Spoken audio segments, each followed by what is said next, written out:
तो देखो बेटा, जो पिछली वीडियो में हम देख रहे थे, कंटिन्यू करते हैं कि इस इलेक्ट्रॉन के लिए ये दोनों ही खाली हैं, both are available for this electron.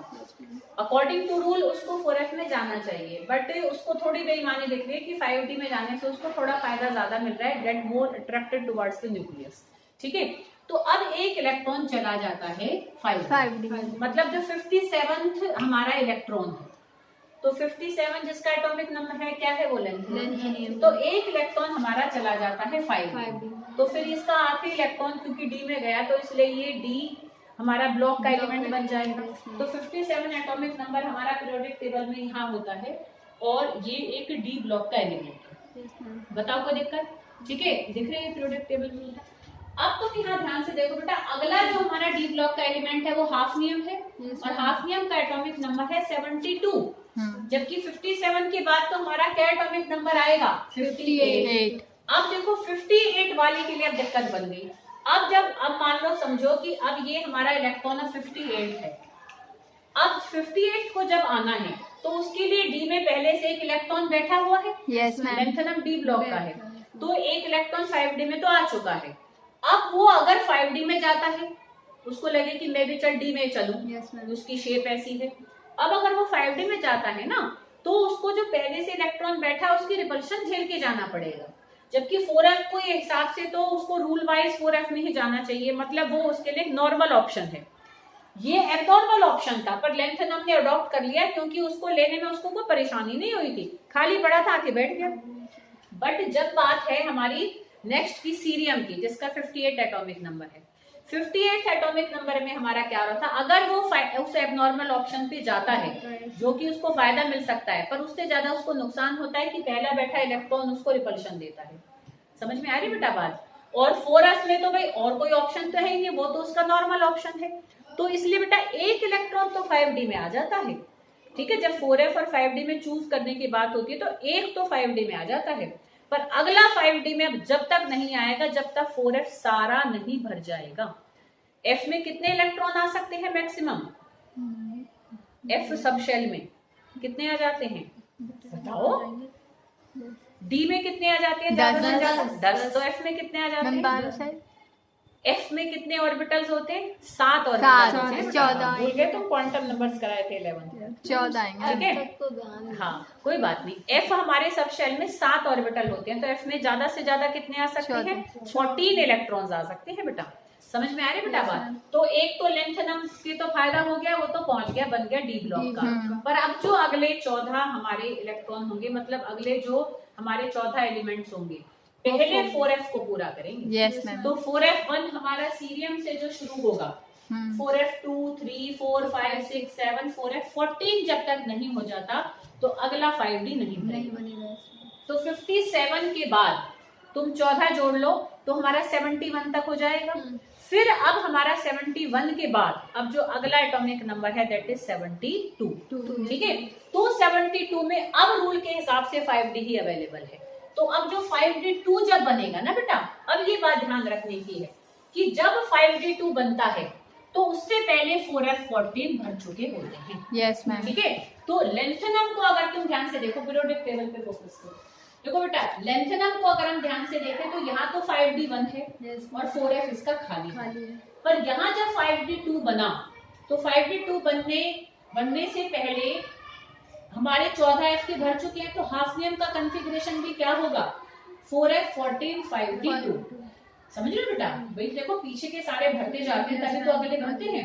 अब 14 तो यहाँ तक भर गए थे, तो अब जो अगला बनाएंगे उसमें अंदर के तो सारे भरे होंगे, तो 4f14 यहाँ भी 4f14, सबके 4f14 होंगे, सब में f में 14 इलेक्ट्रॉन हैं। समझ में आ रही बेटा बात? तब उनके 5d2, 3, 4, 5, 6, 7 आगे चले हैं। ठीक है, अब वो जो 4f14 आ गए वो यहाँ पर दिक्कत करेंगे, वो आयनाइजेशन एनर्जी को बढ़वा देंगे। कैसे बढ़वाएंगे? जब अंदर 14 भाई ये हमारा मान लो हाफनियम का न्यूक्लियस है, 14 इलेक्ट्रॉन f के आ गए।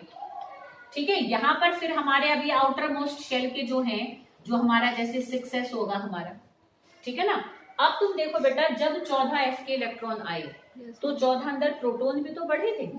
जब एटॉमिक नंबर बढ़ता है तो इलेक्ट्रॉन ही थोड़ा ना बढ़ते हैं, प्रोटॉन भी बढ़ते हैं। तो इन 14f के इलेक्ट्रॉन को क्या करना चाहिए था, बहुत ज्यादा स्क्रीनिंग इफेक्ट देना चाहिए था, तभी तो आउटर मोस्ट शेल की न्यूक्लियस से अट्रैक्शन कम होती। अच्छा, डाउन द ग्रुप चलते हैं तो साइज क्यों बढ़ता है, क्योंकि शेल बढ़ रहे होते हैं, स्क्रीनिंग इफेक्ट बढ़ रहा होता है, इसलिए आउटर मोस्ट शेल की इलेक्ट्रॉन की न्यूक्लियस से अट्रैक्शन कम हो जाती है, सॉरी हाँ कम हो जाती है, तो साइज बढ़ जाता है, साइज बढ़ जाता है, आयनाइजेशन एनर्जी कम हो जाती है, होता है ना बेटा ऐसे।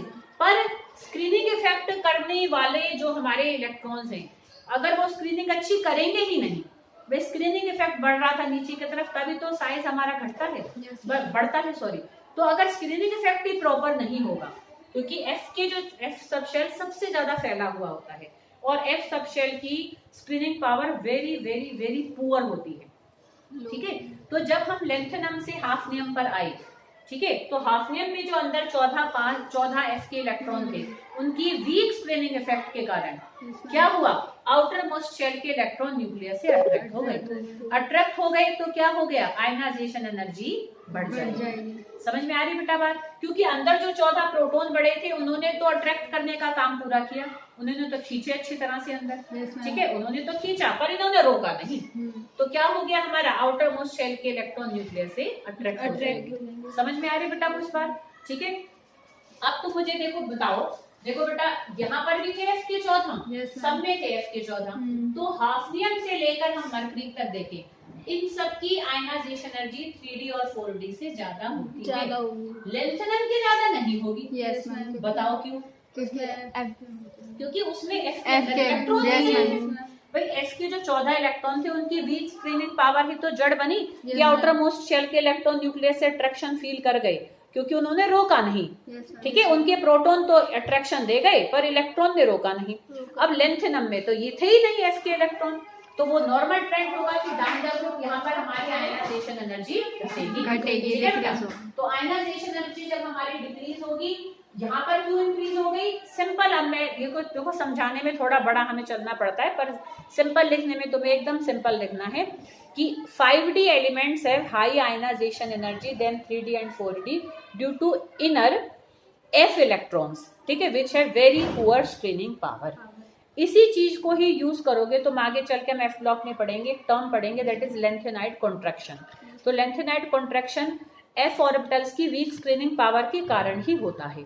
तो हम यहाँ पर कई बार weak screening power of F electrons लिखने के बजाय ये भी लिख सकते हैं कि ionization energy of 5D elements are higher than 3D and 4D due to lanthanide contraction, क्योंकि उसका रीजन भी weak screening power of F orbital electrons ही है। आगे सबको बेटा बात समझ में, ठीक है, क्लियर, कोई दिक्कत। और अब ये नीचे के 2 नॉर्मल पॉइंट हैं, वो तुम भी बता सकते हो कि जिंक, कैडमियम और मरकरी की हाई फर्स्ट आयनाइजेशन एनर्जी क्यों होती है, due to their fulfilled configuration. Copper, silver और गोल्ड की सेकंड आयनाइजेशन एनर्जी क्यों हाई होती है, क्योंकि इनका जब दूसरा इलेक्ट्रॉन निकालेंगे ना तो वो 3D10 में से निकलेगा, भाई ये एक निकल गया, ठीक है, पर दूसरे निकालने के लिए हमें 3D10 को छेड़ना पड़ेगा, ठीक है।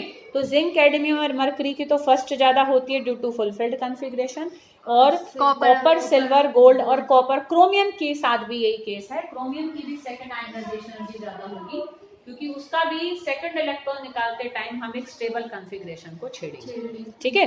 तो due to their stable, extra stable, exactly half filled and fulfilled configuration, they have high ionization energy second. तो this is all about ionization energy।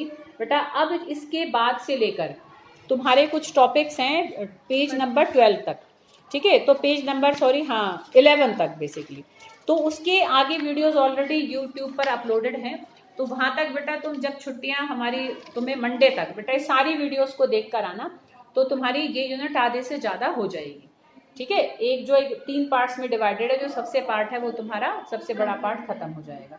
तो यहाँ तक बेटा सब बच्चे जरूर अच्छे से सारी वीडियोस को देखकर और समझ के आएंगे।